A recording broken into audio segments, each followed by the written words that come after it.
Like, this is garbage. You do not deserve to use this map. No. Fuck.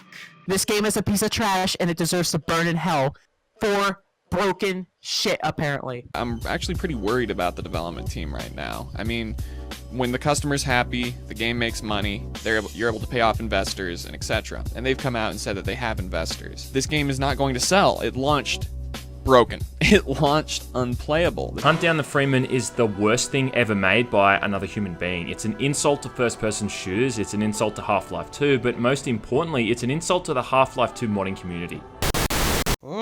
There's controversy afoot. Well, shit. I better have my say and stay relevant. Flame on! This really hurts. This is more than a video game review. This is a fucking inquisition.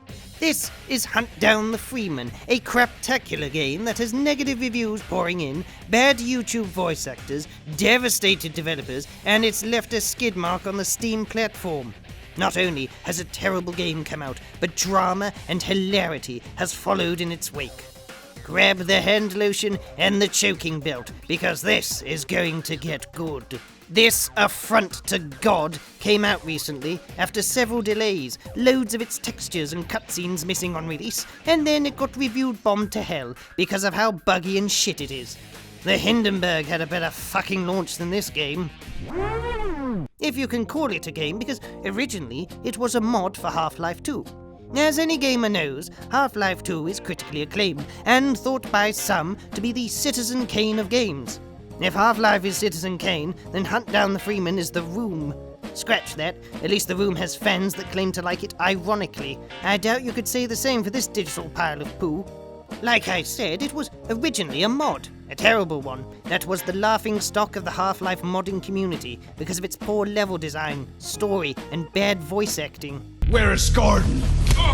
Where is the free man? This backlash did not deter the game's creator, Birkin Denizerian, or Frank to his friends, who was so sure of its appeal started a crowdfunding campaign asking for $100K, and achieved a whopping $12 of that.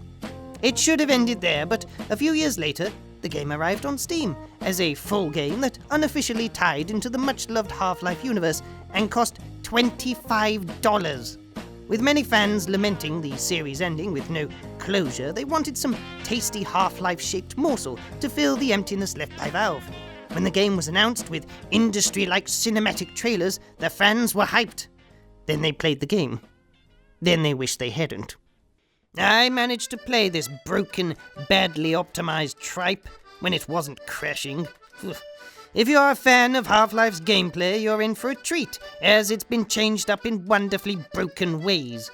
Crosshairs are gone, you need iron sights like it's point-and-shooty Call of Duty, with each weapon looking intimidating, but hitting like it was made by Nerf. There's a clunky inventory system where you switch items, and this is where I noticed my character has really long mutant thumbs. Plus, there's broken parkour gameplay that only works in some places. There is no consistency with level design. Quality, or lack of, differs across the board, and some levels are just big empty spaces. All this becomes a tedious bore ache to play, as it's comprised of shooting lots of retarded baddies who are clumped together or placed haphazardly on the map. Now, I really appreciated the army of strobe lights who fried my eyeballs. Thanks, assholes. In the end, I found myself avoiding combat and just running past the mentally handicapped polygons with no consequence. That's the game in a nutshell. Shooting lots of aliens made of tumors and moving through broken, messy maps to the next awful cutscene. There's fucking loads of them too, each one worse than the last, with a story so contrived and utter bollocks that it's pure fan fiction set in the Half-Life universe. Before we begin the game, we get an unskippable cutscene drenched in sentimentality, like most of them.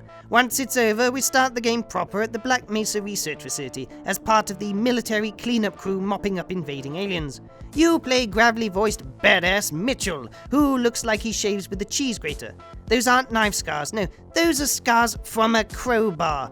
A very sharp one, wielded by who we assume is the titular Gordon Freeman, uncharacteristically helmeted and scarring you for the shits and the giggles.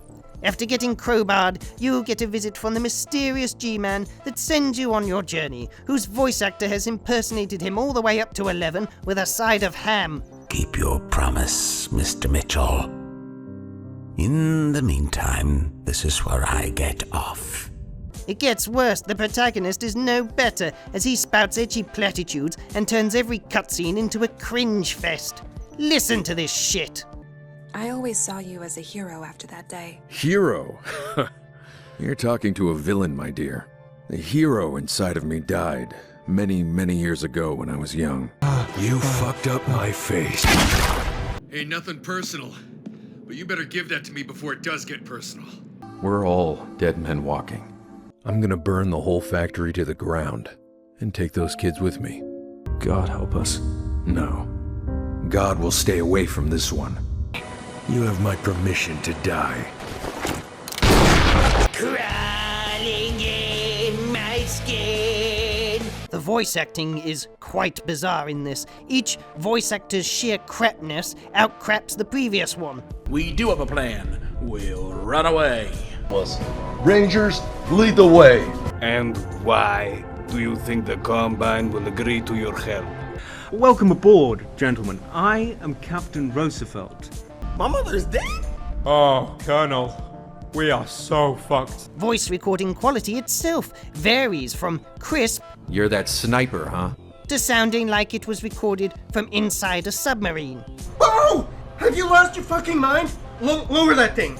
Even more bizarre is the voice acting talent. A selling point of the game is that it uses talent from YouTube e-celebs. Keemstar voices the president. My fellow Americans, as your President and Commander-in-Chief, it is with a heavy heart that I'm informing you that we have made a strategic decision. Fellow Brit, I Hate Everything, is an American soldier. There is no easy way to put it, but as far as we know, we're under an alien invasion. For a revenge story, there's very little revenging. Most of the plot is Mitchell traveling the world being a tryhard. It's almost experimental in how bad the story gets. Gordon Freeman didn't actually hurt him, by the way. No, it was someone dressed up in Gordon's iconic orange suit, so he'd go on a quest for revenge. M. Night Shyamalan up in this bitch. If you're a Half-Life fan, the plot twists and revelations will make you scream as the law gets violated. If you're playing this because you heard how bad it is and how it's become an internet meme, then well done you for buying it. Maybe the burnt-out developers can pay for therapy. For a game trying to be in the Half-Life universe, it occasionally has an identity crisis and tries to be Metal Gear Solid at times. Even the credits give special thanks to Hideo Kojima himself. I wonder why, Frank. Keen-eyed players have noticed maps and assets from other games and mods in this. There has been controversy surrounding this, that maybe some assets have been stolen or used without permission or without proper credit. This is still ongoing, but what is clear is that a lot of the content was not made by the developers. They even shamelessly rip off whole levels from Half-Life 2 to pad out the game. This monstrosity is a cobbled-together chimera of flipped assets that has been marketed with ties to a popular and well-made game series, all for the sake of a quick buck and ego-stroking. It's beyond scummy. How has this happened? How has this been allowed to happen? You can thank Steam's Greenlight service, now called Steam Direct. This well-intentioned program was meant to help indie game developers make projects and get them sold on Steam. The end result has been a dumpster fire of badly made drivel and scammers. Valve, the creators of this clusterfuck, have pledged to improve quality control, but this has evidently not happened. Hunt Down the Freeman apparently used bots to help get it through Greenlight, and from there it was just a matter of Birkin getting some talent on board. The developers claim that 60+ people worked on this game, which is a lot, and I don't doubt it when you see what went on behind the scenes. Various contributors have come out of the woodwork and have given insight into the development of the game, but also the mindset of Birkin.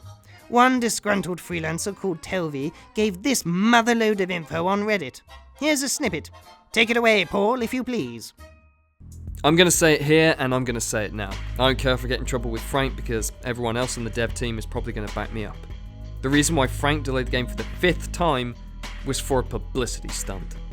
Frank believed for a fact that the extreme backlash from the 2016 demo was going to be great publicity for the game. Now here we are. Frank delayed the game countless times as a publicity stunt. Not only was Frank delaying the game pre-planned, but he also embraced all the memes that came out the public Discord unironically, enjoying himself with them while probably not working as hard on the game compared to the poor sods in his inner development team at the LA office. Frank, or should I say Birkin, is a shady developer who has no clue how games are made, let alone how teams are organised. He came here from Turkey to make Hunt Down the Freeman, convincing people like me to make stuff for his baby. Don't get me wrong, there was so much wasted talent that went into this game. The developers who have worked on assets, be it SFM cutscenes, maps, textures, models, animations, or whatever, have done so much, and it was all for nothing at this point. Our moderators on Discord were pressured to say things without knowing they were lies for damage control, convincing people, like me, that everything is alright and under control. I unfortunately believed everything was going to be alright, and that the final game was going to be A-OK. Communication between developers and the director was vague, and synergy between everyone else and the things we made was practically non-existent. He speaks broken English and makes little sense with his explanations. The entire project was a massive oligarchy, with Frank and his inner circle consuming everything we made with no proper connection. I was wrong, and I feel so guilty and humiliated as to how this ended up. I feel guilty for the poor guys at the LA office, for countless sleepless nights on the game, working 24/7 non-stop with little breaks. I feel guilty for freelancers like me who took time out of their own schedules just to commit to this game. I myself have skipped an entire college semester just to work on this game alongside other personal projects and endeavours, making myself more available when Frank needed me the most. By the way, Frank posts dead memes from 9gag in our general chat from time to time, so one more reason to despise him. Ah, fucking hell. Worse than Hitler. It appears development was horribly compartmentalized, which led to freelancers working on stuff that got scrapped or was difficult to work with, like a shotgun model made of 3 million polygons, and only a couple of people had the chance to actually test the game. The voice actors like Keemstar and others were just slapped in there for marketing purposes rather than quality. More people in the Half-Life fan community have come forward saying that they worked on it, that they didn't get paid, and how horrible it was to work on the game. But this Turkish delight managed to get loads of talented freelancers to create his magnum opus of shit. Where he got funding from is anyone's guess. There are rumors that Birkin is very well connected and used Daddy's credit card. There's a rumor that a YouTuber called Bollocks, who had advocated the game, backed the wrong horse to the tune of $50,000. But this is most likely a ruse to generate marketable controversy. Nothing truly concrete.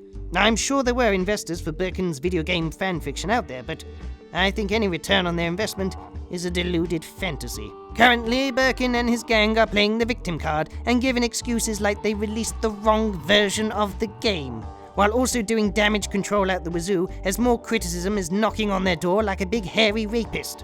They've been banning players on Discord and the forums, but are also pinning up all the positive threads that blow smoke up their arse. A perfect shitstorm, to be sure.